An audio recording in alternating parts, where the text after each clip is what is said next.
on peace and order is now called to order. May I request Ms. Doris Santos to lead the prayer.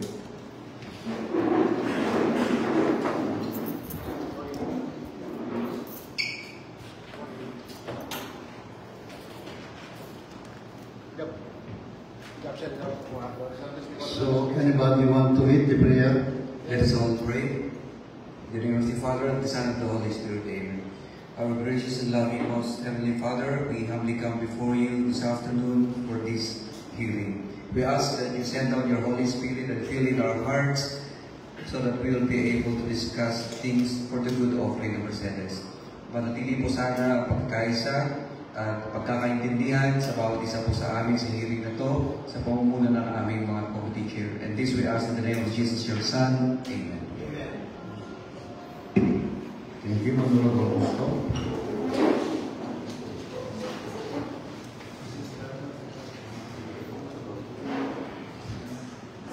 May I request the Consec to hold the roll, the Honorable Alvin Mudakay. Thank you, Honorable Chairman. Present today hearing are the following: the committees, Chair on Agriculture, Honorable Obing Gubawa, the members, yours truly, then Herbert Galabay. The committee chair on Peace and Order, Honorable Edwin Esteban, and Attorney Harold Respicio, the Vice Mayor, and ex officio members of the committees. We have our resource person. We have our Ma'am Mr. Dionisio Tamayaw, and our Chief of Police, Major Charles Carreño, to be present by Police Captain Jefferson Dalayap, sir. Our barangay officials, headed also the LNP President, Rodrigo Pascual. Thank you, Mr. Chair. Thank you, Consec. So the proposed ordinance, an ordinance is strengthening implementation of anti-pesticide animals and other animals measure, promoting public safety and sanitation, and enhancing responsible pet ownership in all barangay of Reina Mercedes Isabela, and providing penalty for violation thereof. So, narito tayo ngayon para mapag-usapan ang isang proposal ordinance tungkol sa stray animal. Alam natin lahat na may mga cases tayo ng dog bites and cat bites. Sa mga ganitong pagkakataon, kaninong responsibilidad ba ang magpapakuna ng ganitong pagkakataon? Ang nagagat ng aso. Paano kung walang sapat na pera para magpapakuna? There are also incidents kung saan nagkokos ng traffic ang mga stray animals at minsan may mga disgrasya pa. These are just a few of the problems that we encounter regarding stray animals. Hopefully, magiging maganda ang kalalabasan nito. And thank you and good afternoon to each and everyone. This time we recognize the proponent of this ordinance for his statement, the Honorable Galabay. Thank you, Mr. Chair, Honorable Luis Bawa. Sa lahat, magandang hapon po sa bawat isa, sa ating mga punong barangays, kay Mao, sa ating BNP, kami ang konseho po ng Bayan ng Reina Mercedes sa inyong kapasalamat. Sa inyong pagtugon sa aming nominasyon upang talakayin ang concern ng ating publiko dito sa Mercedes, ang mga stray dogs and other animals sa ating community. Ang inyong abang lingkod ay naobserbahan ang patuloy na pagkalat ng mga aso sa ating kapaligiran na nagdudulot ng aksidente sa mga motorista, siklista, mga pedestrian, at nagbibigay din, nagdudulot din ng problema ng pagkakalat sa ating mga mamamayan. Kaya nga po, ang inyong abang lingkod ay nagpanukala ng isang ordinansa dito po sa ating bayan upang kontrolin, pigilan, at higit sa lahat ay ma-implement po natin, may puno po natin ang responsable pag-aalaga ng hayop dito po sa ating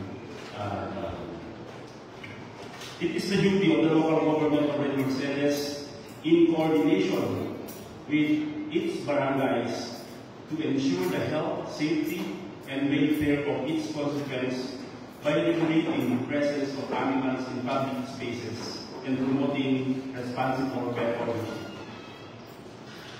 The presence of stray dogs and other animals cause significant risks in public safety through potential bites and pagkakagat, vehicular accidents, and the spread of diseases such as rats. It covers stray animals also contributes to environmental sanitation through indiscriminate defecation and urination and scattering of garbage.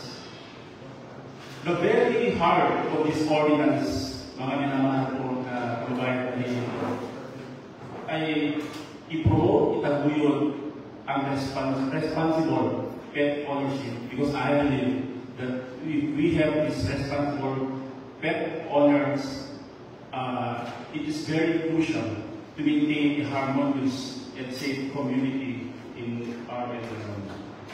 And isa pa, this ordinance empowers the barangay councils, the barangay officials, to actively participate in the implementation and benefit from the enforcement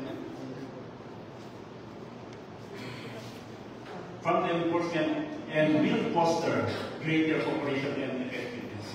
Ito po ordinance na ito ay meron pong mga sumasaklaw ng mga guided by provisions. Una, yung general provisions niya, pangalan ng name. The name of this ordinance is the Red Mercedes Anti-Stray Animals and Public Safety Ordinance of 2025. Ang sinasaklaw po nito ay lahat ng barangay sa loob ng munisipalidad ng Red Mercedes.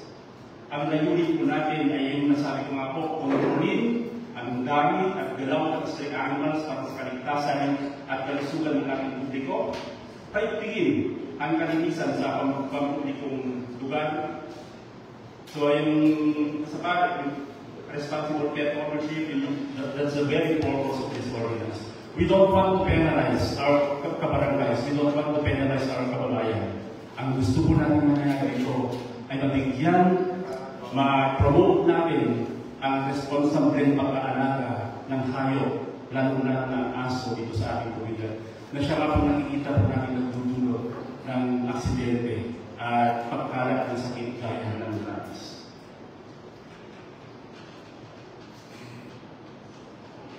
So, ako po ay naniniwala na after this pagkatapos ng pagkikinig dito, makikita po natin ang kahalagahan ng ordinansa ito, ang mabuting ibibigay sa ating komunidad. Kung kaya, hinihino ko po ang ating mga imbitado ng mga panamuhin ngayon, ibigay niyo po ang inyong mga mahalagang mga ideya upang sa paggawa po ng ating ordinansa ay naroon po natin mga. So, yun lang po at magandang hapon po sa inyo. Okay, thank you very much for the opening statement of the Honorable Dalakay. So, we now open the period of interpellation kung may mga katanungan kayo or clarify, just raise your right hand So, i-open na natin. Okay? You are recognized sa Barangay Captain Rodrigo Pascual for LND.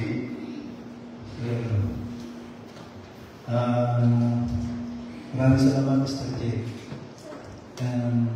For Vice Mayor, sa Bunang Bayan, and all resource person inside the session. Magandang hapon po sa ating lahat, lalo-lalo sa mga membro ng ating konseyo. Gusto ko lang po iparating ang pasasalamat sa ngalan ng mga kasamahan kong punong barangay sa pagpansin po ninyo sa mga suliranin namin sa barangay, kagaya na lamang po itong mga ordinansa na ninyong ipatupad.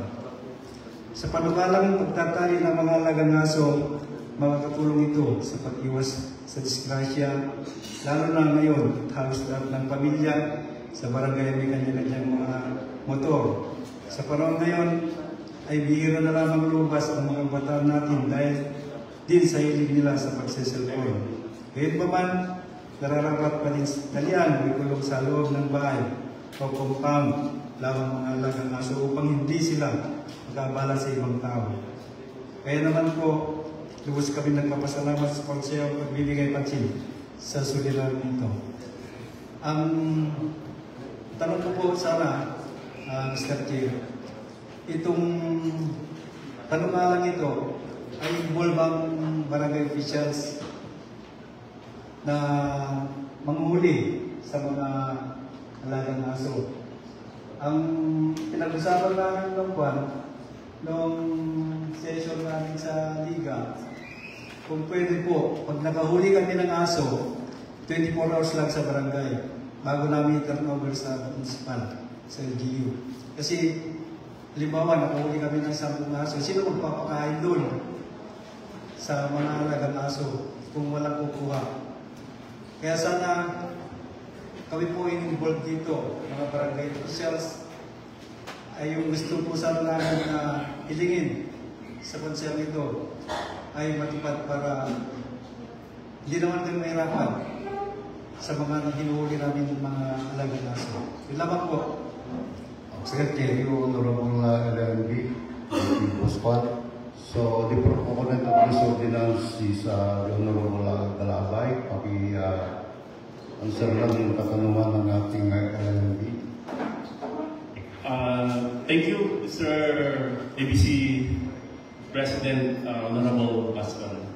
Maraming salamat at kinikilala niyo po yung kahalagahan ng ating proposed ordinance para ma-maintain po nga natin yung kaayusan sa ating barangay.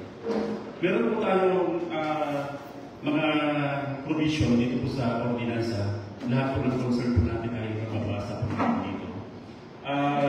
Kaya doon po sa concern na pwedeng gawing pagka may nahuli ay pwedeng bang 24 hours lang or isang araw. Pwedeng naman po.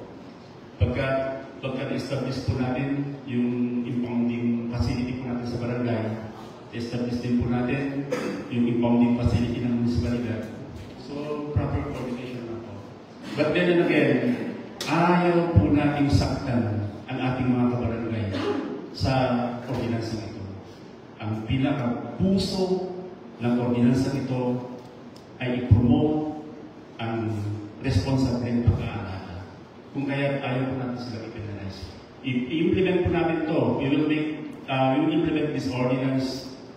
Siguro magkakaroon tayo ng dry run sa simultaneous buong barangay. We will post notices in our barangays sa mga sa CARPNIM, the implementation of this ordinance. Then yung concern na pwede naman. At saka isa po ABC, meron po tayong fees and penalties yung sustenance ng mga asong nahuhuli. Yung impounding fee, meron po tayo din nakalagay po dito. Tapos yung sustenance, meron din po siya dito. Kahit yung mga hayop, di ba yung mga kalabaw, di ba minsan naglalabas nasa daan, bigla lang sila kumakain. So meron din po, nakapalog din po sa ating ordinansa na dapat ang may-ari ng hayop na ito ay kunin ang waste ng hayop nito at iayos, properly disposal. Kung hindi po nila magawa to within 3 hours, depende sa pag-usapan ko lang, within 2 to 3 hours, ay mapepetarize po yung may-ari ng Calagaw, 100 pesos. Parang gano'n lang. Para at least ma-implement po natin siya ng ayos.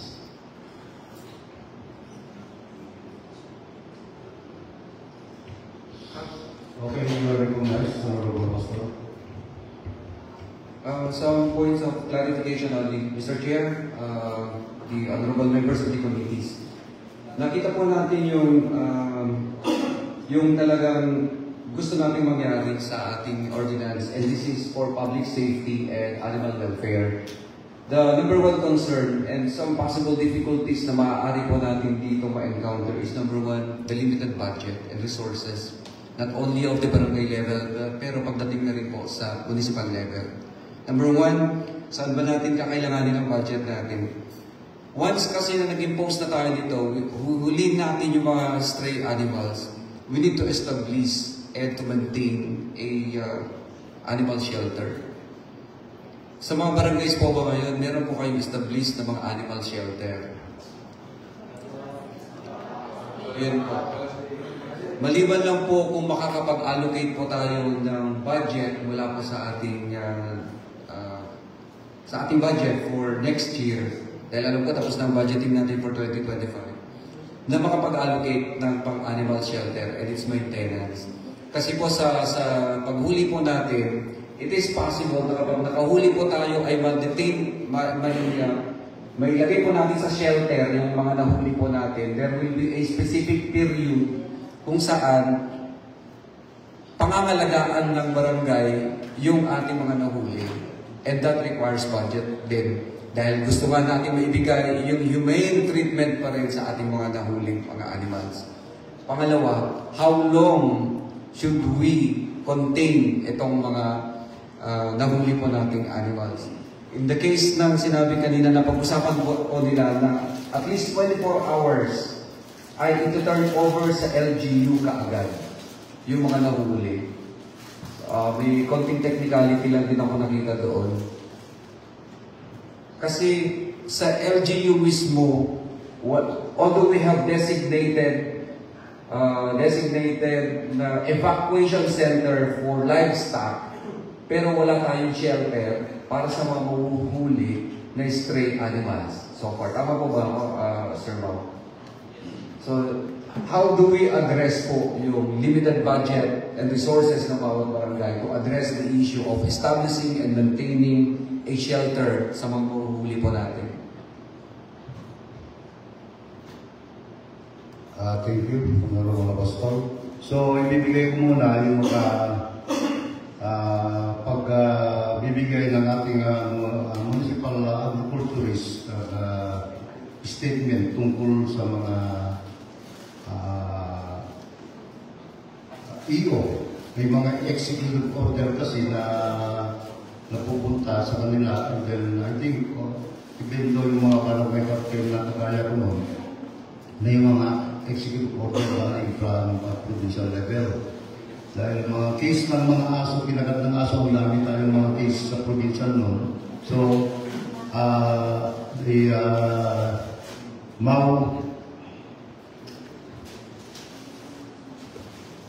Magandang hapon po, Mr. Chair, sa ating Vice Mayor, Honorable Rosario, Sir, at ang mga committee chair at lahat po ng mga barangay chairman. Usually, itong po natin na itong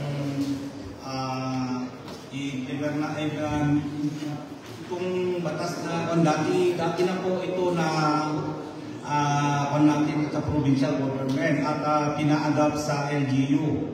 Ang lang dito ay sa barangay, ang nagkakaroon dito, usually hindi na-implement ng kwanto sa barangay, kaya ito, dati na itong kwanto ka boss, mayroon pang EOC sa probinsya noon na nung kumalat po, dumami yung rabies sa atin, kaya gumawa din ulit si Governor Rodito ng EO noon para malesen yung natin as stray animal at lahat po ng dapat yung lahat ng aso mabatunahan. Yun ang kanyang EO ni Gov noong year 2019 o 2020 na may EO si Gov na kasi tumataas po ang incident ng rabies sa atin kaya si Gov noon nag-declare siya na meron siyang EO na lahat po ng stray animal at lalo ng aso sa yung pusa at dapat po at mabakunahan yung aso. Kaya ang problema namin doon sa kung wala tayong yung ordinance natin hindi natin masyadong na-implement. Kaya sa lalo na sa barangay nakita namin pag experience namin pag yung experience ko namin lahat yung hindi sila responsive kasi kahit alaga nila yung aso ayaw pa nilang hawakan kung magbabaksin kami. Kaya yun ang isa sa mga natin dapat turuan natin yung mga sa barangay na dapat hindi mag-alaga yung mga talagang hindi responsive na owner sa pet. Kasi meron lang yung mga gusto mag-alaga, pag nakita niyo yung aso, kung maliit pa lang, gusto niya. Kasi doon sa kulay o tsura ng aso, gusto nilang alagaan. Pero pag pinagsawaan na yan, at hindi na kanyang mabuti doon sa pag-alaga ng kung ano yung tinatira, yun lang po pinapakain sa aso. Kaya dapat iwan natin yung responsive din tayo sa pag-aalaga ng aso natin. Kaya yun po ang natin. Dapat itong batas na i-implement natin, sabi ni Sir SB Galabay na parang walang penalties. Pero parang ang nakikita ko doon sir doon sa natin na walang penalties, walang pangil yung batas natin, baka hindi natin ma-implement ng mabuti. Yun lang po. So, thank you. May mga tatanungan na ako kay OIC. Hanggang ngayon ba, yung datos ng mga animal na rinirehistro bawat barangay, mayroon pa ba kayong mga listahan ng bilang ng aso dito sa barangay natin? Usually, Mr. Chair, meron po kasi nagsusurvey po kami ng barangay yan, kaya meron po kaming mga listahan po ng per barangay na listahan ng mga aso po. Lahat ba nare-rehistro ng bawat barangay yung kabilangan ng aso doon sa loob ng barangay? Usually, Mr. Chair, siguro hindi po. Kasi ang namin pag-survey namin naman doon, yung datos namin sa survey, hindi naman namin kasi in-house to house. Kasi ang namin, binigay namin po sa barangay official. Salamat. So, kung may mga query kayo dyan sa raise your item para i-recognize po ng committee yung mga tatanungan po. Mr. Chair. Okay, you're recognized. Thank you, Mr. Chair. Gusto ko lang pong magbigay ng konting remarks dun sa nabanggit ni Sir Mao. Actually, dito po sa ordinance po natin, meron pong provision dito na talagang nagpe-penalize sa mga violators. Kaya nga po yung title po ng ating tama po yung observation ni Sir Mao na bagamat may ordinansa, ito ay hindi masyadong na-implement sa ating barangay. Kaya nga po, ang titulo ng ating ordinansa ay strengthening the implementation of anti-stray dogs and other animal measures.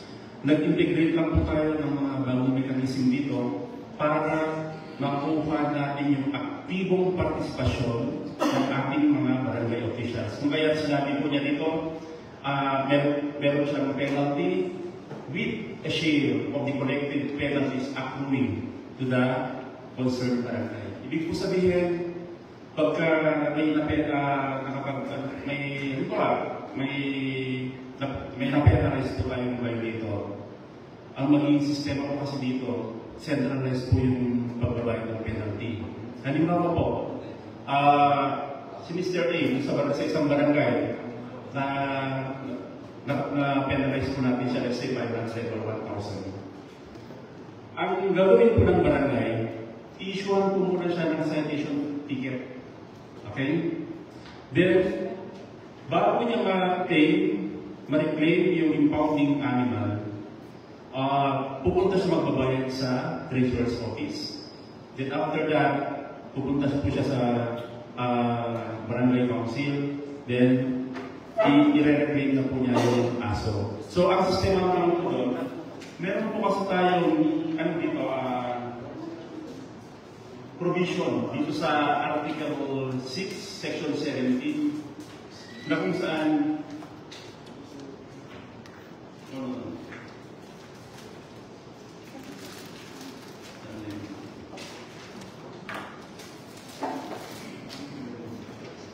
Section 15, I should say.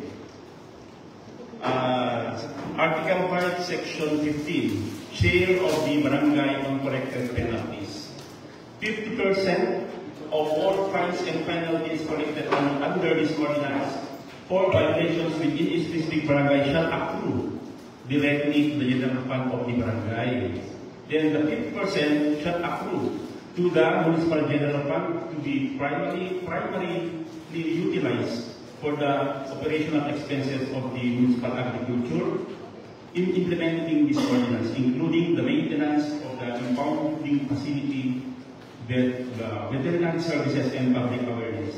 The municipal treasurer shall remit the barangay share within 30 days from the end of each quarter. So meron tayong ni-implement na penalty. Kanya lang po, ang gusto kasi po natin talaga dito, ang pinakapuso ng ordinansa ito ay may-promote po natin ang responsableng pag-aalaga ng hayop ito sa ating komunidad. So yung mga barangay official po natin, maayon po ba kayo dun sa mekanismo ng ating ordinansa na mayroon po tayong share doon sa paghuli ng mga stray animals? Yes, hello. Yung pag malintayo amin ng nangunan ti presiding ng sila Vice Mayor, basta ito sa mga bayan member kin Deputy Sir Dalaya kin amin dito na session. Actually, SB Herbert Calabay, paano namin may yung share namin, kita kami pinaka-arami ti shelter me. So dapat, bago kami agwa, agarami kami pinang pag-anti asok nga pag-impound. Tama? And then, iti may sapay nga sa lusod ko, kaano ba nga naigwa dita ko iti ordinansa nga sinubati auto dita pati astri anima. Okay, SB Galabay. Yung concern ni, mamaya yung concern ni SB Apostola, hindi mo na nalampasan ko na. Tama po yung sabi ni, Pulong Barangay antes. Paano nga daw sila makapag... The very purpose of this committee hearing, mga minamahal, ay mag-gather po tayo ng information at saka insights. Wala pa naman po tayo sa implementation. Tinatalakay lang po natin ito para alam niyo po maging klaro po yung provision ng ating ordinansa. So yung kung tanong na author, Yung sinubati na kwenta ordinansa iti astri animal na iti the proponent of this ordinance, Mr. Chair, is yours truly. Kasi nakita ko natin yung growing concern ng stray animals dito sa ating municipality. That's why we propose an ordinance strengthening. Pinapalakas po natin ang implementasyon, kasi meron na nga dati pinapalakas po natin ang implementasyon ng anti-stray dogs and other animals dito po sa ating komunidad upang mapanatili ang kaligtasan, pampublikong kaligtasan at kalinisan sa ating mga barangay. So yun po yung... thank you, Mr. Chair. Thank you, Coach. Okay, thank you. So, the Honorable Baranga, thank you for being late. So, I recognize Honorable Ibarra Captain of Labina Pequeño, the Honorable Eric Rojas. Isang magandang hapon po sa ating lahat, sa Committee Chair, sa ating Vice Mayor, Attorney Harold Respicio, and all Sangguniang Bayan who are present, my fellow punong barangay. Meron kaming ordinansa sa barangay nung nanalo ako noong 2018. Tama yung sabi ni Mau Judisio na kailangan talagang merong ordinansa sa barangay na yung mga stray animals galing kay Governor. Bilang bagong punong barangay, gumawa ako ng ordinansa din. Sinadmit ko sa konseho, sa SB, hintayin ko po kung paano ang proseso nun. Siguro pag wala pang mga detalye kung approve or disapprove yun, i-consider ko na approve na. Ganun po ba yata yun? Ngayon, yung ordinansa ko na yan sa barangay, may mga loopholes, may mga kulang. Gaya ng sinabi ni Kap kanina, yung iba, nasagot na yung ibang katanungan ko. Paano namin na pag humuli kami ng mga stray animals, saan namin nilalagay? Isa yung mga sagot kanina. Kanino namin ita-turn over? Pag may nangyari sa alagang yan, kami ang managot sa mga dog, yung mga, ano bang tawag ito? Responsible pet owners. So, siguro, ang binabasa ko kanina, pero hindi ko may concentrate yung, meron na sigurong natapos na municipal ordinance under SB Galabay. Siguro, ano na yan? Kompleto na siguro yan. Lahat ng mga bagay na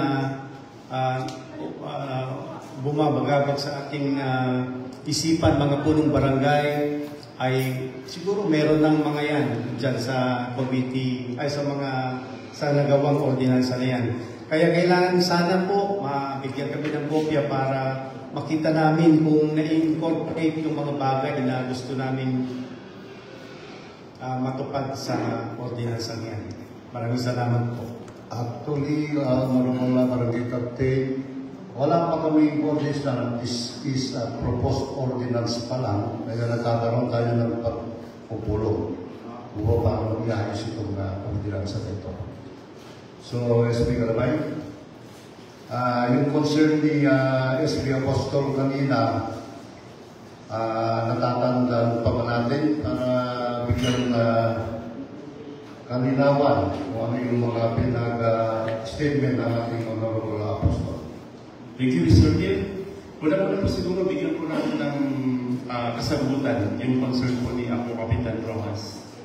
It is true, Mr. Chair, that the draft ordinance integrated new mechanism but to be more effective and efficient, applicable to our municipality. Kaya minabuti po natin talaga na merong drives yung ating mga barangay officials para hindi naman sayang yung kanilang effort. Kaya meron po tayong mga mekanismo dito.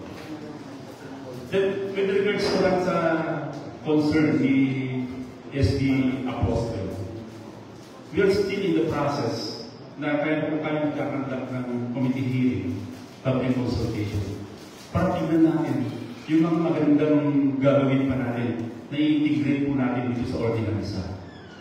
At the end of the day, pag napasa po natin yung ordinansa na ito, it is our local chief executive, it is our mayor, who will make communication to our punong barangays. Siya po ang mag-i-implement dito, then sila po ang mag-i-design kung paano po nila i-implement ito ng epektibo sa ating municipality. With regard sa budget, I believe, kaya natin sa barangay level, kaya po natin maggawa ng impounding facility. Ano ba mas mahalaga sa atin? Yung ba, yung hindi tayo gagawa? Ano ba, gusto natin itong ordinansa, di ba? Ang daming mga benefits. Ang daming mga magandang ibibigay sa ating komunidad. Makontrol natin yung pagkanap ng rabies. Makontrol natin yung vehicular accidents. Makontrol natin yung magkaroon tayo ng cleanliness and orderliness sa ating kapaligiran. Then, yung i-consider po natin yung impounding facility. Ano ba ang nasa patimbang? Yung maglagay tayo, mag-establish tayo ng impounding facility, o itong mga benepisyo ito na makukuha ng bawat ng ating pamilya. So, siguro, maraming salamat sa mga kaisipan ng ating mga barangay officials. Kasi lalo po natin nire-refine itong ordinance natin. Mr. Chair, Recognize. with regards to the proposed ordinance, kung wala pa po tayong kumpletong detalye ng pinapropose nating ordinance, tama lang din siguro na ma-take note lahat ng mga concerns natin para mapaganda yung itsura ng ating ordinance. Siguro with all the passage ng barangay ordinance sa mga iba't ibang barangay and executive orders mula po sa provincial government and sometimes executive order galing sa national, nakikita mo na rin po why it becomes weak when it comes to implementation. It's because we lack this facility talaga. Ano ba naman, paano kang manguhuli ng isang stray dog kung walang maayos na shelter na pagdadalhan? Ang isang concern po natin dito is yung legal and ethical concerns na maaari na we are at risk at violating the Animal Welfare Act. Kung hindi natin sila matitreat as humane, maaari tayong makasuhan din, plus the maintenance, plus manpower. We only have a few person na marunong sa pag-handle nito, sa pag-restrain, para masabi po natin humane pa rin ang treatment natin sa mga mahuhuli nating aso. So those are the things na kailangan i-consider, hindi lang natin sa legislative department, sa munisipyo, kundi lalo na rin sa mga barangay. I understand you have limited budgets. Alam ko, kawawa kayong nag-budget sa mga mandatory appropriations na ginagawa ninyo. But if this will be passed, hanapan po natin ang paraan to effectively implement yung proposed ordinance ni SB Galaga. So, sige, andun na po tayo. And we'll make proper amendments later on naman, Mr. Chair. Thank you, Honorable Apostol, sa magandang pagpapaliwanag. Dahil nga, ito pala may proposed ordinance, so kailangan na pag-aralan natin mabuti kung paano natin i-implement ito ng maayos. So, for this time around, kasama natin ang in behalf of our police Captain Carino. Nandito nga, Major Carino, nandito ngayon ang ating police captain Charles Dalayag to give his statement. Yes, sir. Thank you, sir. Magandang hapon po sa ating lahat, sa mga SB members, committee chairs, especially to our Vice Mayor. Sir, magandang hapon po. I agree with this implementation of this ordinance sapagkat for the record po, alam niyo po sa PNP, nakapagtala na po tayo ng mga vehicular accident. Hindi na po bago yan po sa ating pang-opisina na kung saan po dami pong nadidisgrasya. Kabilang po dyan yung van po noon na papuntang Tugigiraw, galing po silang Maynila. Madaling araw, po yun. At totally wrecked po yung van na papuntang Tugigaraw, bibiyahe. And napakalaking pinsala po para sa mga motorista sa mga ganyang insidente. And di lamang po yun, imagine natin kung single motor yung mga makakabangga po dyan sa mga malalaking cattle po na yan is may possibility na mamamatay po yung mga riders po natin. Especially dito po sa barangay Napako, Takenyo. Opo, problema po natin dyan yung mga malalaking mga baka po na tumatawid po sa gabi. So, hindi po nakikita yun ng ating mga motorista at doon po yung cause po ng aksidente po natin.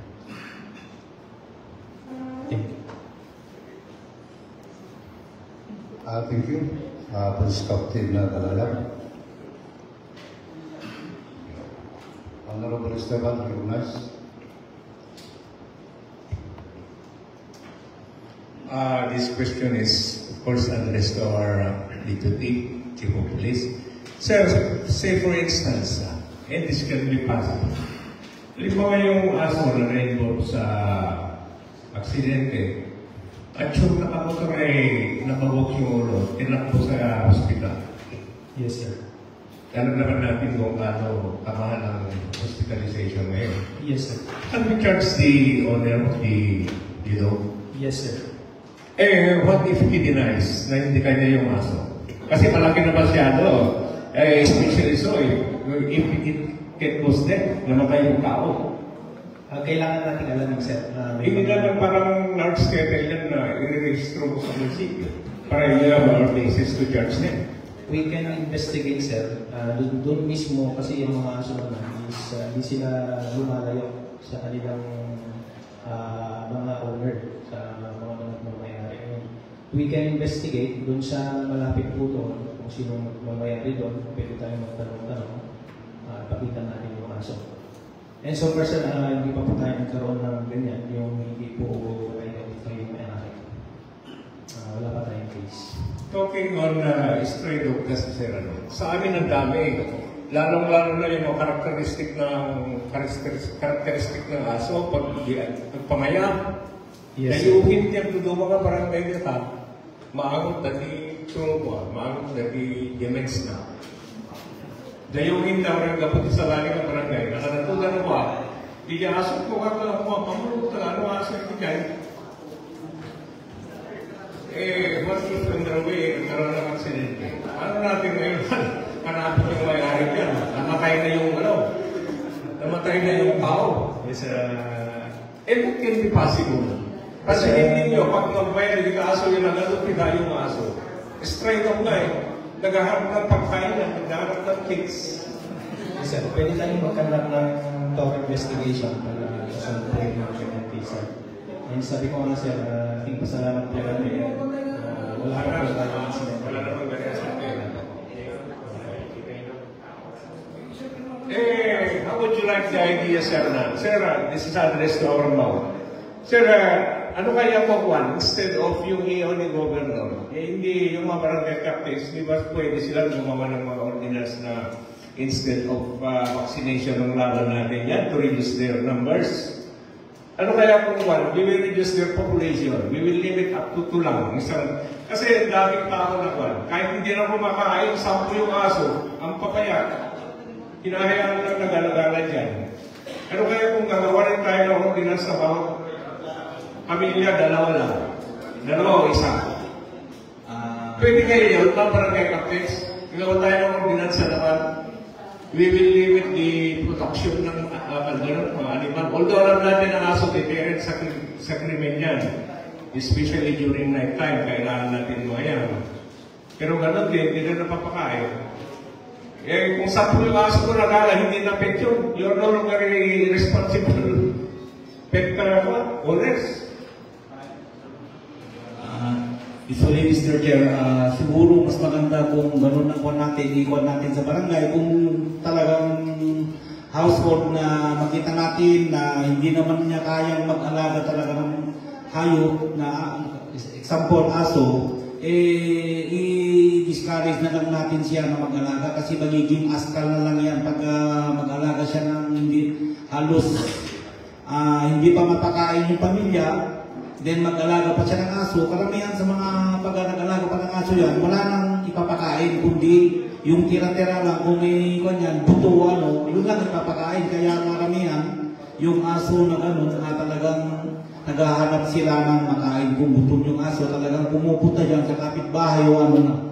Ang mahirap yan kasi, sir, pag yung aso na gala ng babae, pag uwi sa bahay, tumataba ng malaking tiyan, buntis na pala. So, nakakaroon na kayo kaya pakayin. Kawaduman niya na kagarap sa kapulo, siya, siya nakakaroon, tikin ang gamit na niya ibuntis na. Pero, parami ng parami. Yun nga, dapat ang natin, Mr. Chair, ang solution natin dyan pag yung mga lalaking aso dapat may castration naman, pwede natin i-request sa provincial office ay sa PBET at kamahan po namin para namin doon para ma-reduce yung population po ng aso. Karamihan kung wala nang paglalat ng mga aso na lalaki siguro nakapon, medyo ma-reduce yung population ng aso sa atin. Kaya siguro kung may sama na doon sa ordinance na kung yung may aso tayo naman dapat para ma-reduce yung population, kung may lalaki na aso dapat ma-castrate. Matapon po. Pwede ba yun, sir, yung service? Pwede ba yung aso na gagawa ng i-reduce natin yung population nila? Ililimit lang natin bawat household yung dalawa. Hindi ba, kung tayo na ordinance, hindi ba bawal yung dalawa? Instead of letting them...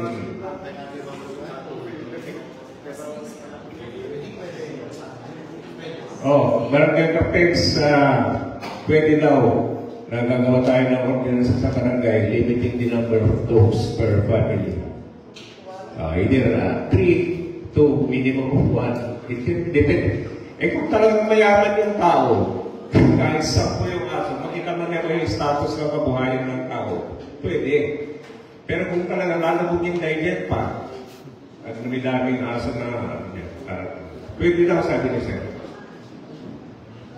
Mr. Chair, dapat yung aso natin pag mag-alaga po tayo, dapat nakakumpon po, dapat nakatali yung aso natin para hindi siya makakagat ng mga po kasi possible na yung mga yung mga dala na stray animals po na sila ang dadala na sila ang prone na nagdadala po ng rabies virus. Okay. So, please, pagbibigyan nga ako na ito ay committee hearing. Order ng committee na ito na pag may nagsasalita, behave naman, pakinggan po natin para hindi maingay itong meeting na ito, Pwede ba? So, I encourage the participation of our barangay officials sa forum na ito. Kaya feel free na magtanong o magbigay ng inputs po para sa issues na ito. So, recognize Barangay Captain Respicio. Okay, good afternoon, our First Mayor, Harold Respicio, and the Committee in Agriculture, Sir Honorable Bawa, Committee on Peace and Order, Sir Esteban, and the other committees of the Sangguniang Bayan, ken dagiti kakadwatay nga dagtoy, dagiti bubugrati LGU, di PNP, and di punong barangays ken dagiti naduma nga dagtoy. Ti concern ko lang ako kay dito yung ordinansa ken nakapakahirap i-implement to our barangay. Because we are lack of different facilities, etc. and etc. Ang daming to implement, dapat nakasagana nga gusto kakabsat. Unang-una, ang hirap maghuli ng aso kung walang na-train na manghuli. Sino bang agency o LGU? Siyempre, Department of Agriculture ang huhuli sa aso. Kasi meron yung aso na matatapang. Meron din yung aso hindi matatapang. So, nandun na lahat, pati po sa other stray animals. So, ang daming to resolve this ordinansa nga tatanga-taltarahin tayo.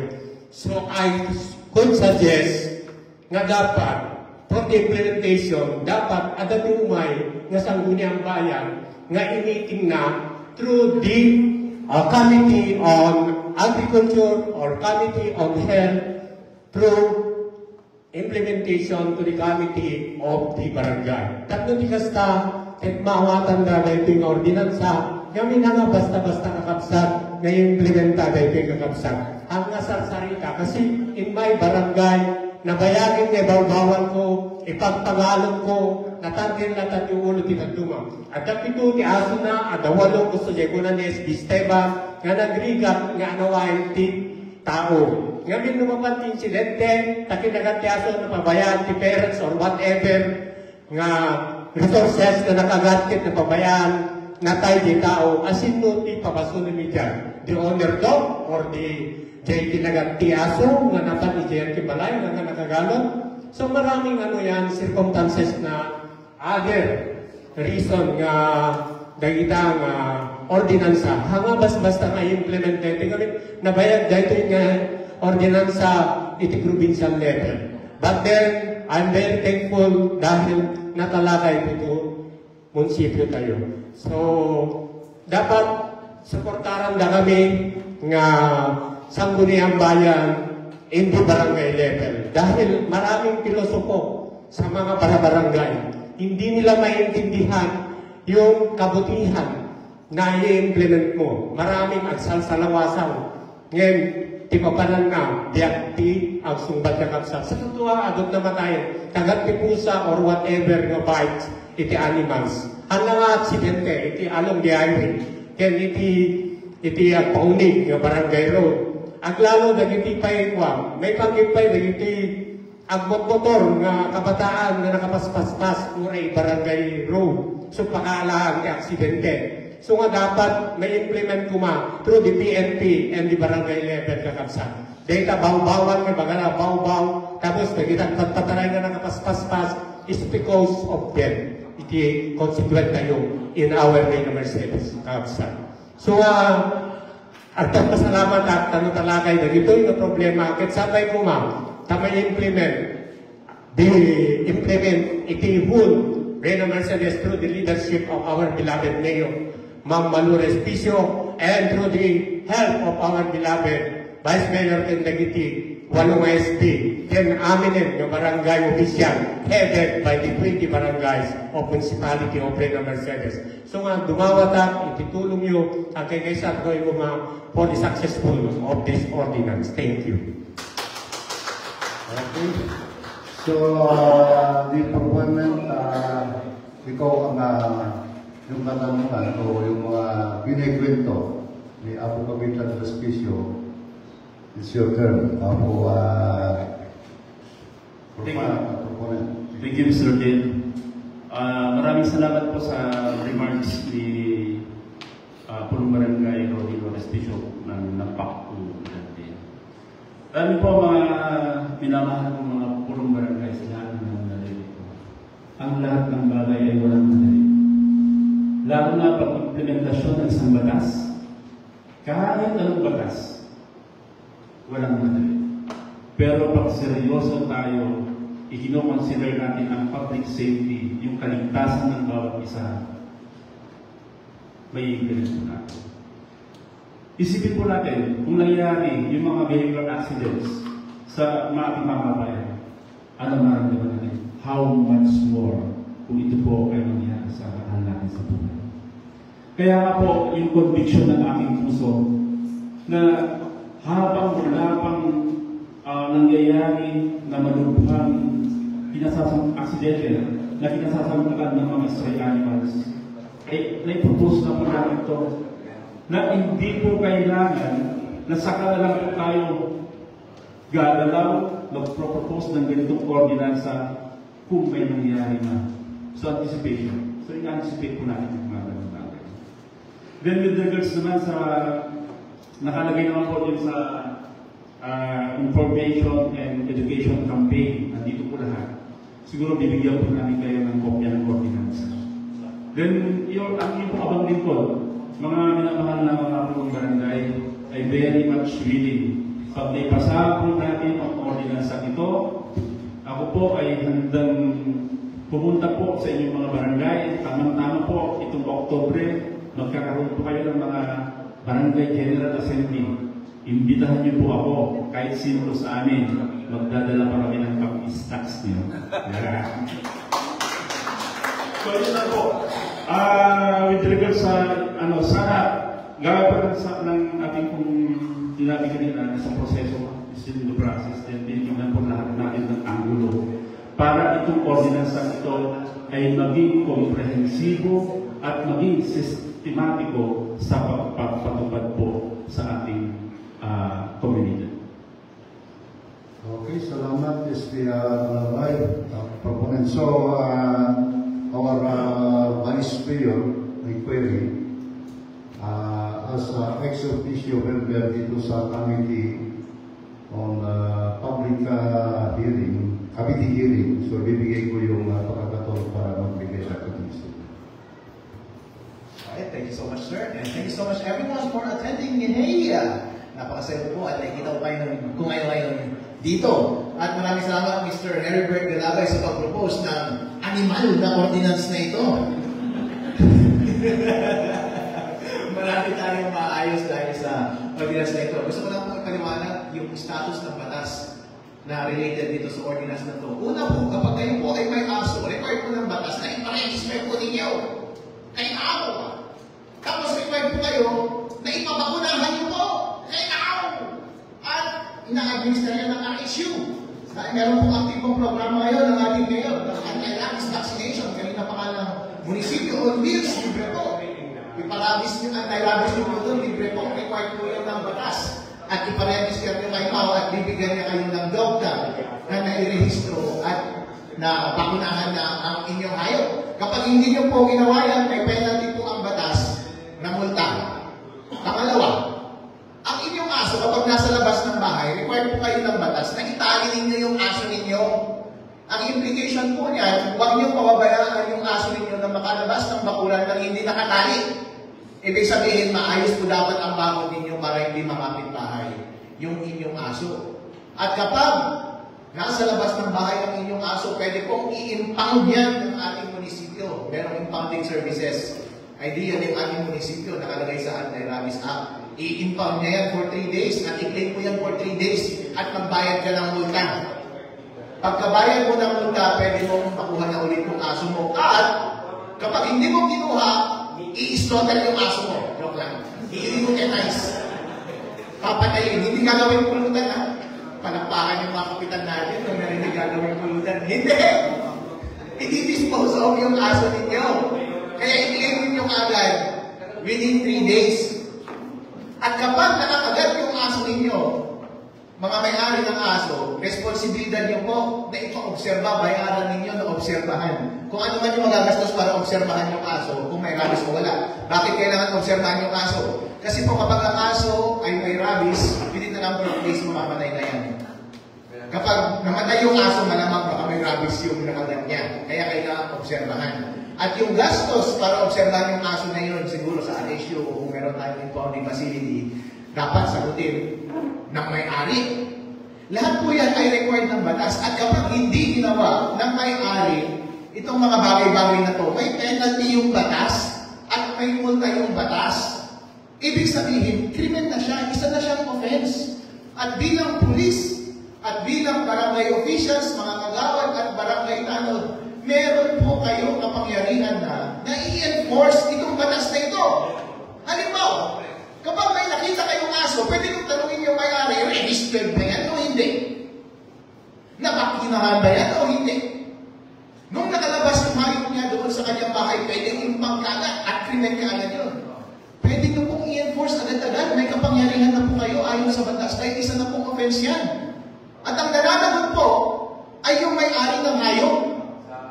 At kapag ang isang bagay ay isang offense, pwede nyo pong ipablatter sa pulis. At kung masipag po ang ating pulis, talagang kahit yung mga ganitong kaso nito na kahit punta lang ang penalty, pwede i-refer mo yan sa prosecutor para ma-prosecute yung may-ari at mabigyan natin ng ehemplo. Yun po ang role natin. Huliin natin sila, report talaga natin sa pulis. At ipaprosecute natin sila. Meron na pong batas para i-enforce natin. Huwag na po tayong maghintay pa ng ordinansa mula sa ating sambayanan. Huwag na tayong maghintay pa ng ordinansa mula kay, ng order mula kay Mayor at ng supervision mula sa ating MAU. Mga barangay captain at mga pulis, mga barangay kagawad at tanod, may kapangyarihan na po kayo ayon sa batas para huliin ang mga tao na hindi sumusunod sa mga utos ng Anti-Rabies Act. I-report, ipablatter nyo lang po sila at ipaprosecute na natin sila dyan sa MCTC ng Nangilian, Reina Mercedes. Wala pong pagkukulang ang batas sa tingin ko po. Kaya huwag na po tayong maghintay kay Mayor, kay MAU, at sa ating sangguniang bayan para gumawa pa ng batas para palakasin ang Anti-Rabies Act dahil meron na po.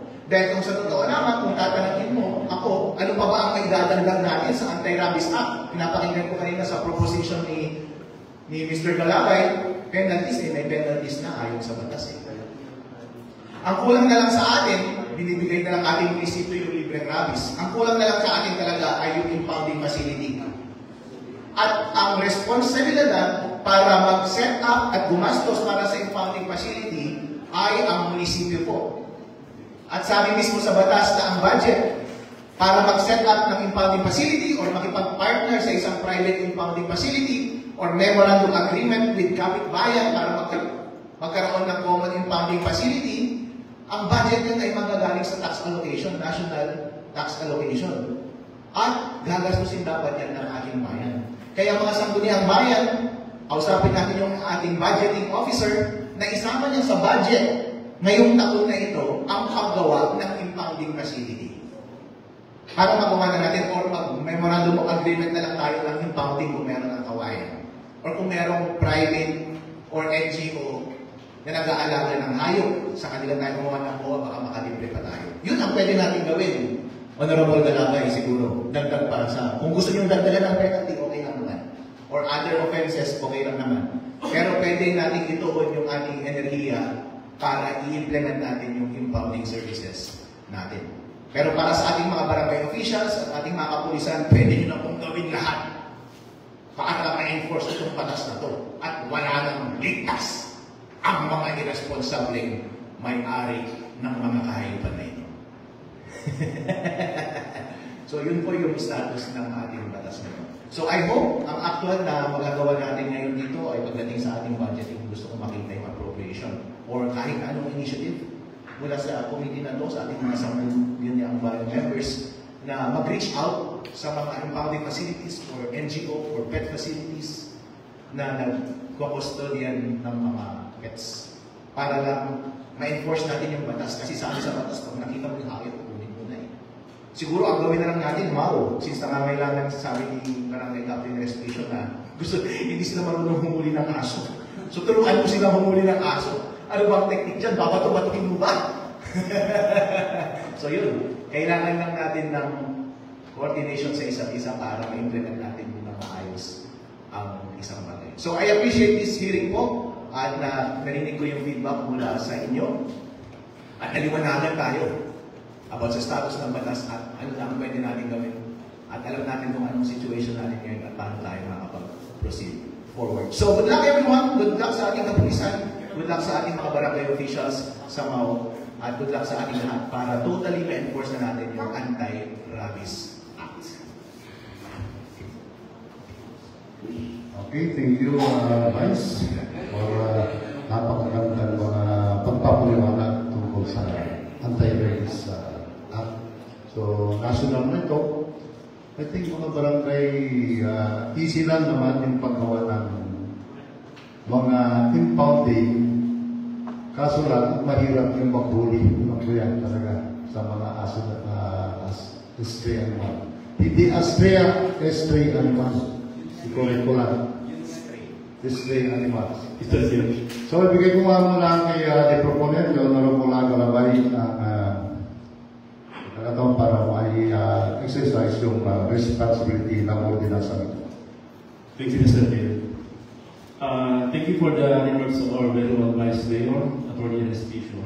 While it's true that there is already existing national law na dito sa atin, actually yung Republic Act 9482, kaya nga po dito sa ating ordinance, nabi po niya, the municipality of Red Mercedes adheres the implementation of Republic Act 9482, also known as the Anti-Rabies Act of 2007, and RA 1061, the Animal Welfare Act of 1998 as amended. Kaya po natin ginawa po ito mga kasama dahil kayo mismo ang nakaka-observe, hindi po siya maayos na na-implement sa ating komunidad. So, this ordinance, the intention of this ordinance is to strengthen the implementation of this national law, RA 9482 and RA 1061, integrating new mechanism to be more effective and efficient within our locality. So yun na po ang ating yung ating ordinansa.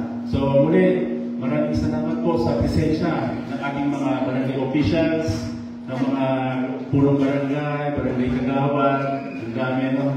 Maraming salamat po sa inyong pagtulong. Okay, thank you, Honorable Galaban. So, Mr. Chair. may I recognize the Sangguniang Bayan Secretary, the Honorable Estibawa.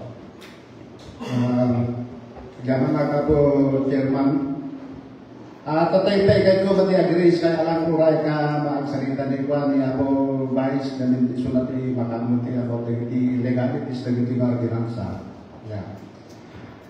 Kaya dito salita lang nga kas may sa residente kin may sa responsible pet owner. Naging observation ko gamin do nga dagiti nga national ordinance. Ang butimit nga dagiti provision di national ordinance sino di direct nga implementor barangay captains police dagita di na. Tatay sa sarita niya po may sa nga barangay nagdijik. Gamin narigat tayo implement data tagamin ti apektado dagiti constituent tayo. Dito at pagkatotoo tayo latan animal na dito hayop talaga. Kasi dagiti gamin violators kita ba butante tayo susantay nga matiliw. Ayan, dati ko na. Ngayon hindi ko lang nagkaroon din niya nga no rapid din data napintas. So kasi nakita tayo pasensalatan na po SB nga proponent dito ng awanti ordinansa nga marami dito ay easily ta dito. So ito sabi nagkaroon dito synchronous implementation dito anti-rabies dito yung Animal Welfare Act. Tinakita lang ang message ko is yung regulation. I-regulate natin yung mga owners kasi nagado ti dati anak na pwede sa nga pulo ti anak na di aso na. Bayan na lang kung conformity papananan. Dahil kita tinakita nga marami dito.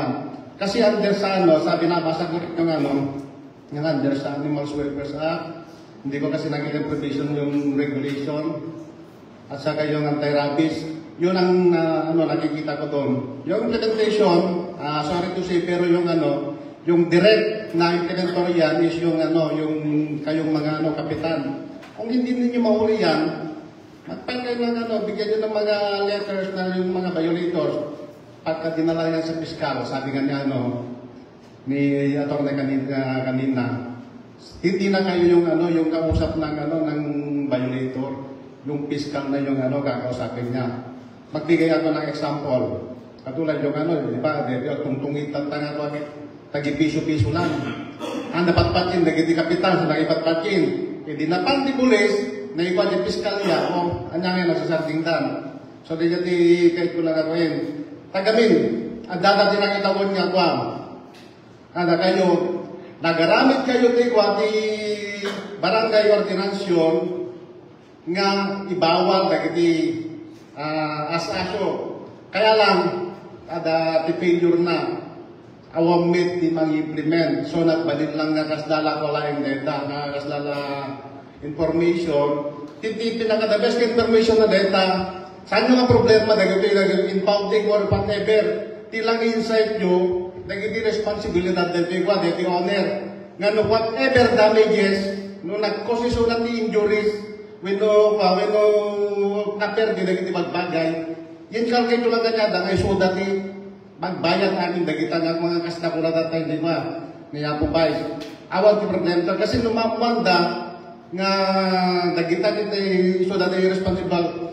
Tapos napnukam, kaslaran din mangini dati example. Ang dati anak ko na gamit may isang insidente. Kung ang kanya nga jadi nasagi na, kaya taga kung mga bayadan lang tayo, costing bad incident. Kaya lang, kailangan nagbayad ka pag-ubanta kung ang kanya na tak mo magtanda ka. Noy kanya di magtanda na, dagita nga wakit sa nangarami din. As an example, ore dagito yung hayop, di dagita aso laing. No pasaktan din na aso, binuaming nga hayop, sa nga gulitin. At lalang may example, dito yung aso, once ka deta nga kalungan ka nun, pag-upitan sikitan detan sa kagulit detan. So deta ko na importante git may kanisip dati pag nakmanda. Deta lang hindi magunak ako, Mr. Chairman. Okay, thank you, SPSEC. Napakagandang naiyak dito sa mga issues tungkol sa mga stray animals. So, nag-release na naman kanina ang ating isang, sorry, barangay captain ng Danan, kasi respisyo lang yung nasabi ko, ikaw yung nag-release kanina. Kung may mga katanong kayo tuloy na.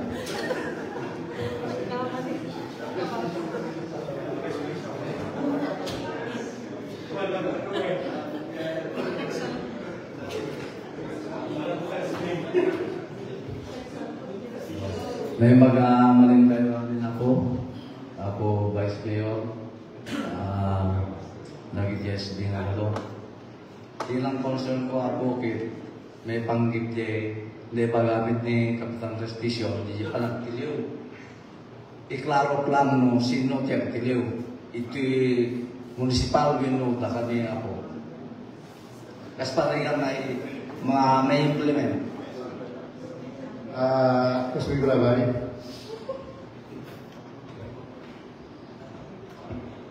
Under RA 9482, the Anti-Drugs Act of 2007. So, ibig sabihin, mga kasama, itong batas na ating pong tinatalakay ay 2007 pa. At 1998 pa, yung 10631. Gusto ko lang mong talakayin ng konti. So, 2007 pa, ano na po ngayon? 2025 na. Na-implement ba ng maayos dito sa ating komunidad? Yes. May mga bagay, although hindi man perfecto, may mga flaws. So, kailangan, kaya po ang nagtulak sa inyong pong abang lingkod na magpanukala ng ganitong ordinansa ay dahil na rin po sa mga naririnig po nating mga hinaing ng ating mga kababayan. Pakinggan niyo ang inyong mga constituents sa inyong mga barangay. Kung ito ba ay maayon po sila o hindi sa panukalan ito.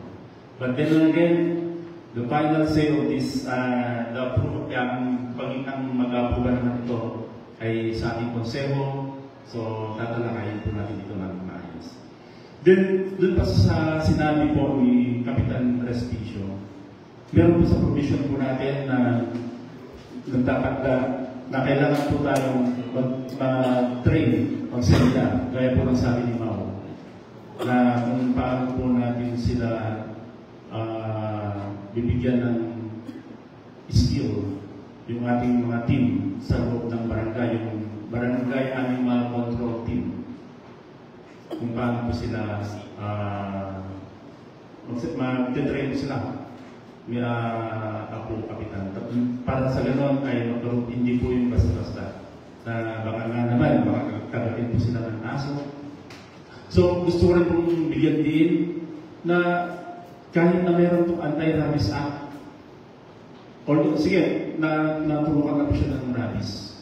Pero, nakawalay. So, anong kinukos doon? Accident. Ano pa? Yung mga tayo ng hayop, yung mga tayo ng aso sa mga daan. So, hindi lang po tayo yung nagkakonsern. So, Kap, doon sa concern niyo po, kung sino pong manghuhuli, meron po kasi itong provision dito, ang team ng Municipal Agriculture Office, ang PNP, yung mga authorized, ang Barangay Animal Control Team, composed of these barangay councils and barangay tanod po. Then, pagkalating siguro sa implementation, sabi ko nga, sa proseso po tayo, kung sakali, it is our local chief executive, our municipal mayor, kung paano niyo po ito i-communicate kung sakali makakapasok po ito sa ating proseso.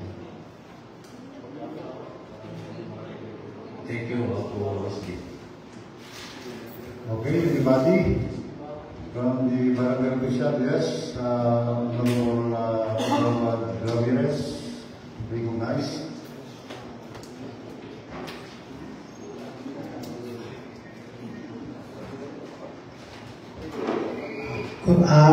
Naimpag naman ito amin na po.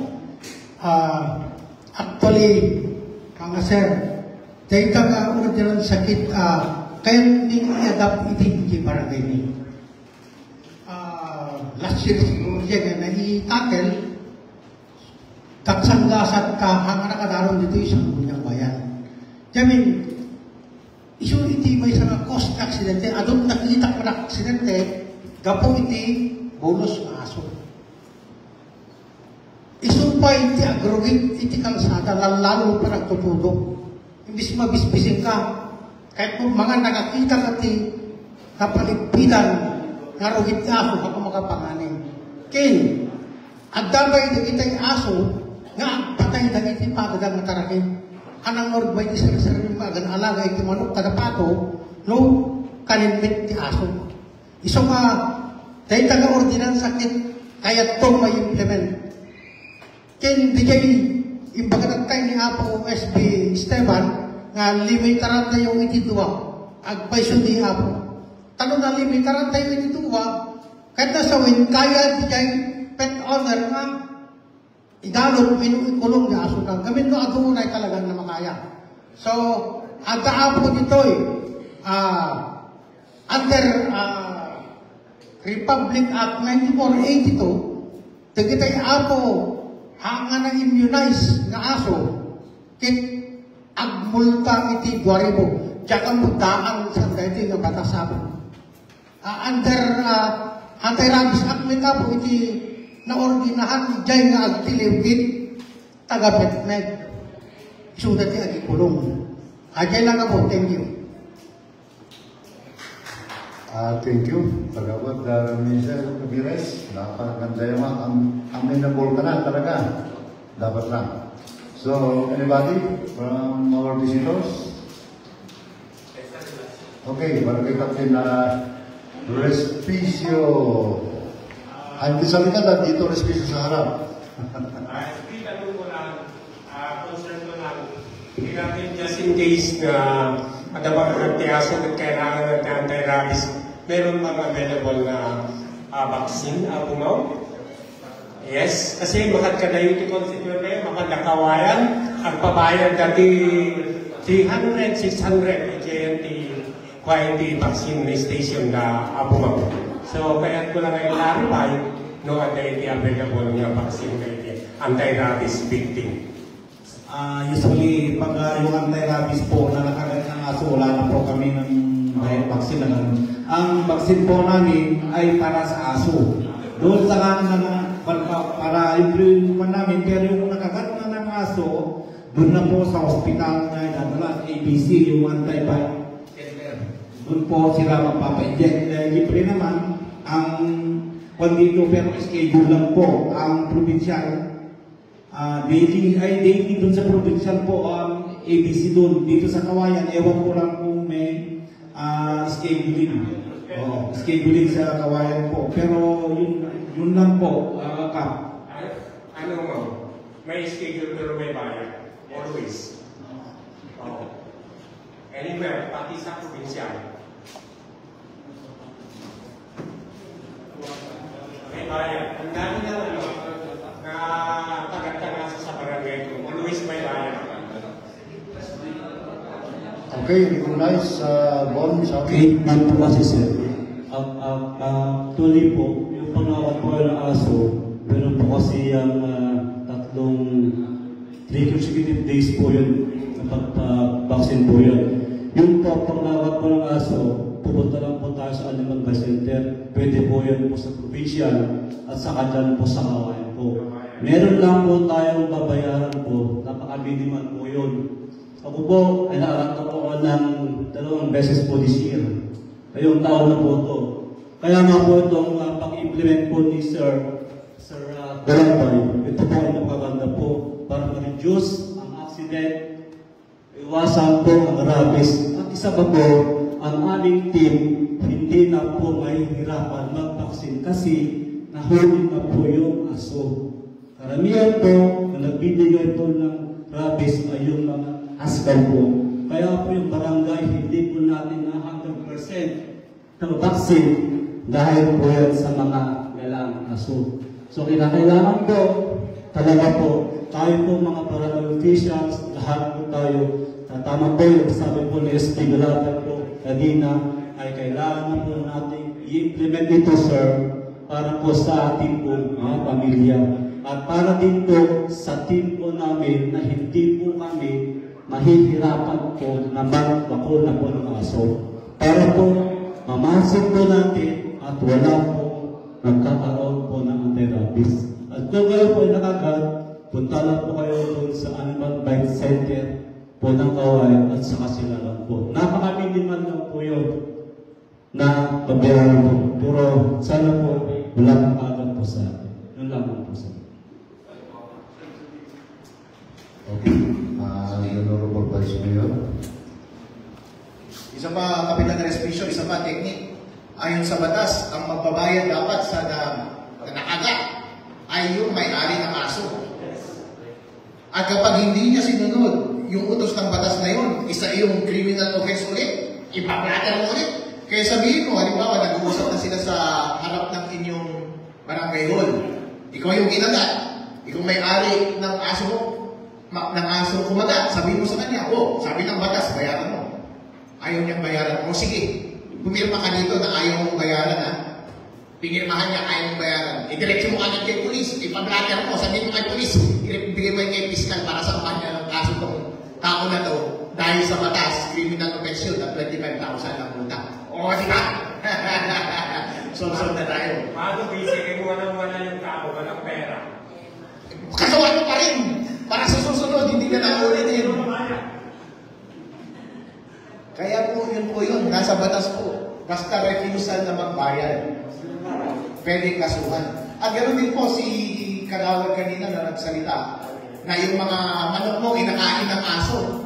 Sabihin mo sa mga barangay tanod na nakakakita nun, videohan nila, picturean nila, o kaya gawa sila ng blatter na sa inyong barangay at ipablatter nila sa polis. I-identify nila yung nangyari, sabihin nila kung sino may-ari, kahit hindi nyo nahuli yung aso, at ipa-report mo rin, ipa-prosecute mo rin kay Piskal. Sir, ilagay mo ito kay Piskal, isa pa niya sa kaso. Ito pa yung aming report sa barangay. Ako ang mag-witness yan habang pino-prosecute ninyo sa korte. Para lang may example tayo.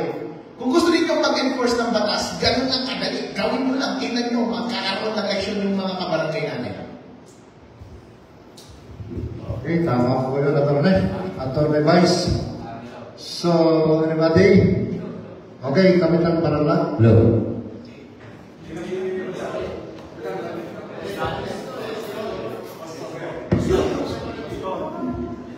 Magandang hapon sa ating lahat. Actually, madali lang gumawa ng ordinansa pero mahirap ang mag-implement. Excuse me, sorry. Kapitan Apostol, Ngayon, yung ordinansa na ito, kasalukuyan namin ini-implement sa barangay ko. Mga 1 month na siguro. Pero yung mga iba, nasabihan ng mga tao, pero yung iba, mga 50% siguro yung naano sa ordinansa na sumusunod sa ordinansa. Pero yung mga iba, hindi pa sila sumusunod. Pero yung problema nila, yung panghuli nila sa mga aso nila. Yung sabi ng mga tao, huliin nyo kung gusto nyo, patayin nyo, katayin nyo, sabi naman sa amin. Pero natatakot kami dito sa animal welfare act. Kasi ano kami dyan sa welfare act, baka masagal kami. Kaya yun ang problem namin kung paano ang gagawin namin dun sa mga aso na pamimigay sa amin shelter. Thank you. Ako, Kapitan, Ms. Bia Garabay, the proponent. Tapos po yung remarks ni ako, Kapitan Apostol, na yung pagpapatupad ng isang batas o ordinance ay walang madali. Pero kung seryoso tayo at saka talagang decisive tayong i-implement ito, unti-unti po magiging ma-adapt din po ng tao yan. Meron po siya. Ang gusto po natin mangyari, maglalagay po tayo ng notices sa ating mga barangay. Dahil ini-implement po natin ang isang ordinansang ito. Then, magkakaroon tayo ng information education campaign sa ating mga barangay. Tapos, yun nga yung sinasabi natin, pag naipasa po natin to, imbitahan niyo po kami sa inyong mga barangay at kami po ang magpapaliwanag kung sakasakali.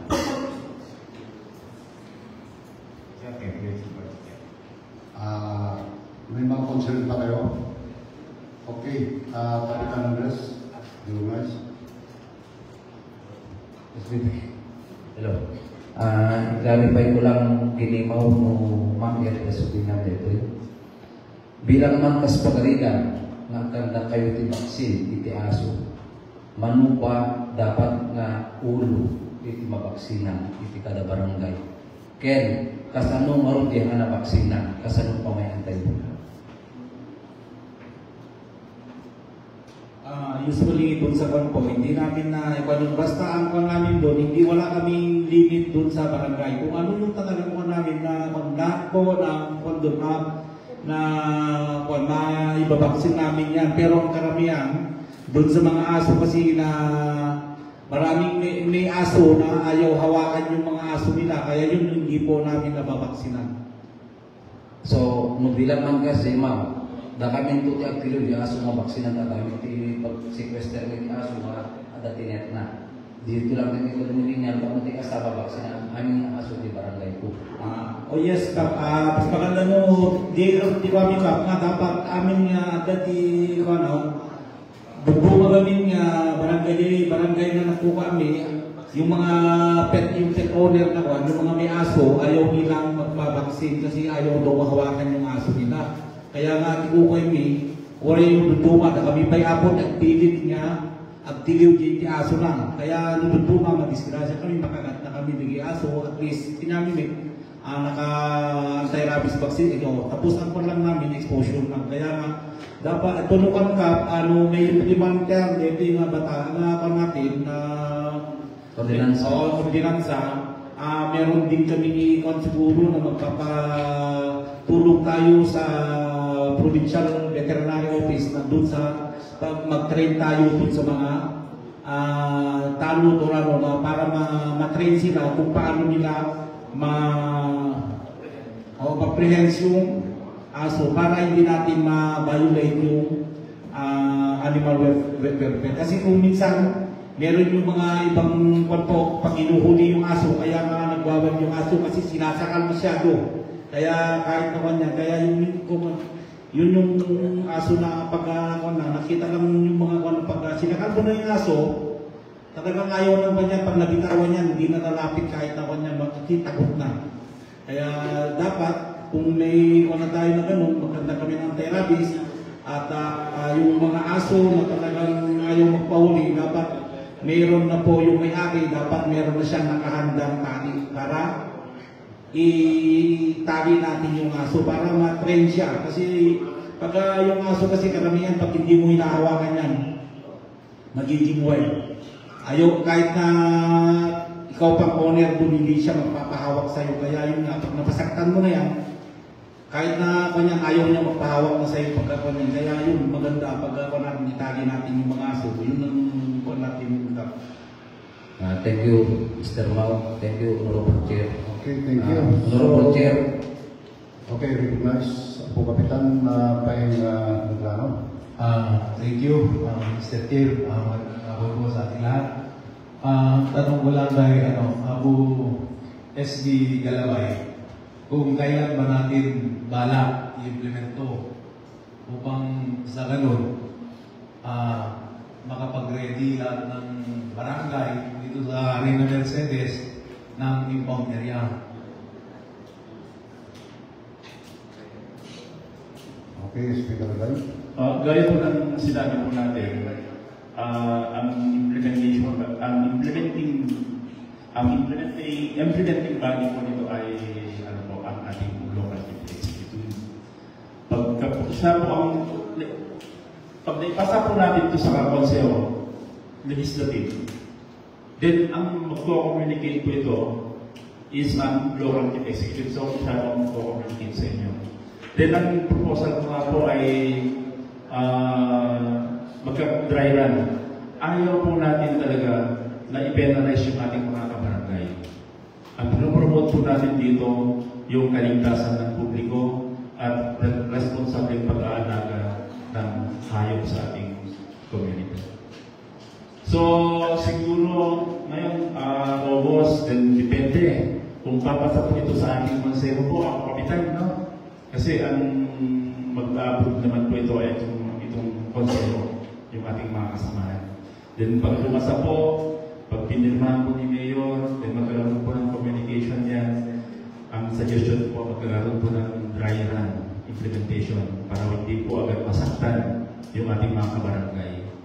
Then pagka nakapag-adapt na, meron naka-adapt na yung ating mga barangay, then saka po tayo magkakaroon ng full implementation. So yun po ang parang suggestion po. Kung SD, kung gagawa tayo ng dry run, siyempre, manghuhuli na tayo. Saan natin ikukulong yung mahuhuli natin kung hindi pa natin na-ready yung impounding area? Siguro po, Kap, yung dry run na sinasabi natin, hindi pa tayo manghuli. Kumbaga, we are in the process of information education campaign. Yun po yun. Then, pagka talaga naman, habang naghahanda po tayo ng impounding facility, pagka okay na po lahat, no? Mayroon naman po kayong mga communication ng ating mga purong barangay. Pag okay na po lahat, na-establish na po lahat, then that's the time na magkaroon po tayo ng full implementation. Simultaneous din yan dapat. SB, thank you. Thank you, Pastor. Okay, salamat. Meron pa kayong mga, recognize Barangay Captain Rojas.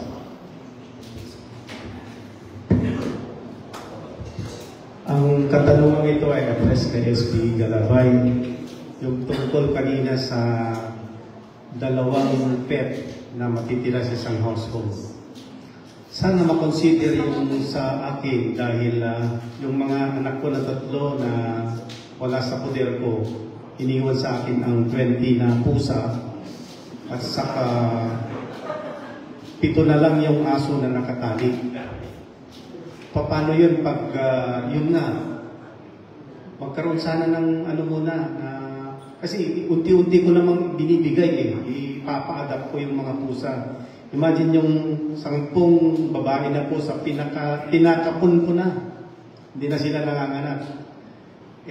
Tawag sila sa akin kung kumusta yung mga pusa. Pero pinapa-adapt ko na yung iba. Thank you po. Thank you, Kap. Okay, siguro thank you, Mr. Tim. Kap, i-replian natin, kasama naman natin ang isang magaling sa batas, Attorney Respicio. Siguro pagka, i-refer natin yan sa, kung tignan po natin, kung pwede po siya na, yung karapatan kasi, the right to have, ano yung attorney, pwedeng si attorney na lang sa yung concern na pwede bang i-reduce yung pagkakaroon ng pet. Kasi meron doon siya 20 cats si Abu. Definitely, kapag gagawa tayo ng ordinansa, pwede natin ilagay ito yung limitations ng additional pet. So, bawal ka nang magdagdag kapag ito yung amount. Pero kapag ito na yung number of pets na meron ka ng 100, definitely bawal na bawasan yun. Kasi papatayin mo yung hayop.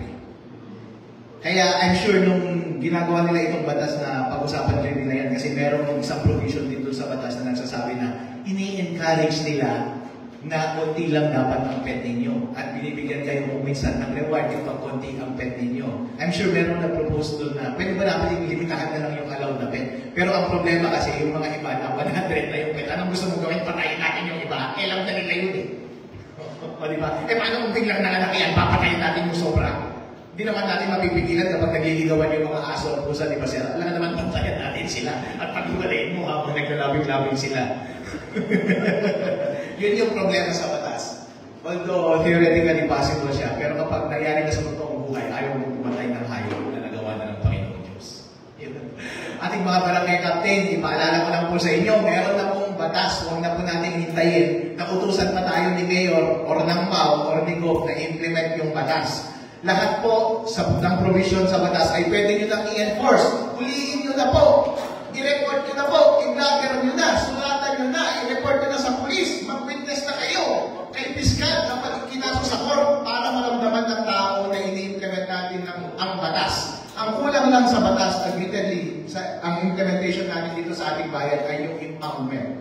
Kaya yung panghuhuli ng aso, hindi pa natin magawa kasi wala pa tayong budget na nakalaan o wala pa tayong MOA with facilities na mag-detect o na mag-custody ng mga hayop. Pero yung other aspects ng batas na manghuli, kahit hindi mo hulin yung aso, sa'yo na yan, pero hulihin kita. Huwag mong hulin yung aso. Hindi ko hawakan aso mo, pero huli ka. Pwede natin gawin po yun. Huwag na natin hintayin mag-utusan tayo ni Mero. Dahil bilang mga implementors ng ating mga batas, once na-publish yung batas, automatic utos na yan ng sambayan ng Pilipino na ipatupad natin ang batas. As a matter of fact, kaya si Governor gumawa siya ng EO. Bakit po EO ang ginawa niya at hindi ordinansa? Dahil alam niya, meron ng batas. Inuutosan na lang nila kayo na sundin niyo yung batas at ipatupad niyo yung batas. Dahil siya yung Chief Executive ng ating probinsya, nagbibigay siya ng order at utos sa inyo na sundin ninyo at ipatupad ninyo yung batas. Huwag na natin hintayin na si Mayor ba ang mag-utos sa akin. Thank you, Vice. So, may mga katanungan pa. Honorable Secretary, Leslie, bawat. Guys. Pangas lang kasi ako, Chairman, kasi alam sa marunong nga tayo. Kami di meeting hearing. Kasi Bob Sarban, kami natin concentrate di may sana yung content pwedeng nga di propose ni Gua, di mo bangkit ni Gua ni Apo SB Galabay. Nag-skip tayo lang iti aso, magpwede di Gua na i-raise di Gua, di Busa. Nagkadumay problema tayo, nagiti Guang, nagiti Asas, nagiti Gua, nagiti Kalkalding. Kasalan ni Gua, di munisipyo, problema dito yung mga kasi landscape tayo, kita namin tingaldingin. O baka naman damdamak, implement nyo, dapat na sila, submit ka na yung mga, hindi mo natututungan tingalding, kung natin naman, agaramit na ito, bamanan niya kwa.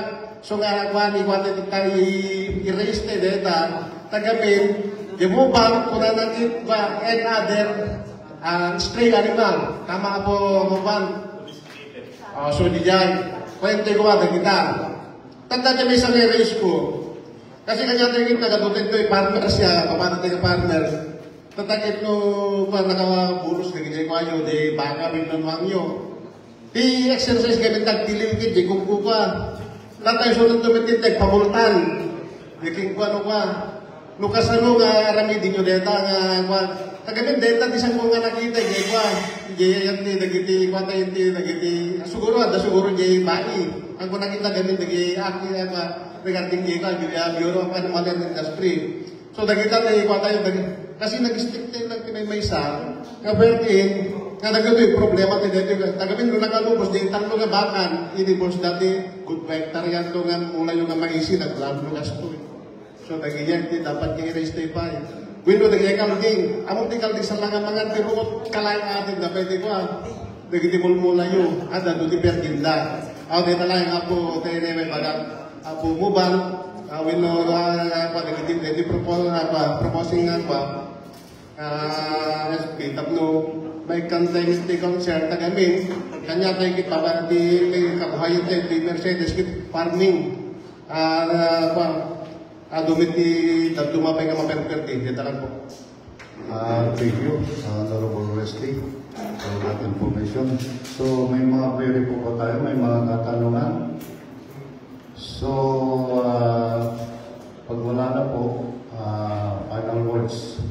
Sana lahat ng pinag-uusapan na ito, itong committee na ito, Committee on Agriculture in Committee on Peace and Order, sana mas mapadali yung pag-implementa para sa ganun, mas marami pa tayong matutulungan na kabarangay natin. So now, I will move to close the debate and articulation. Motion to adjourn.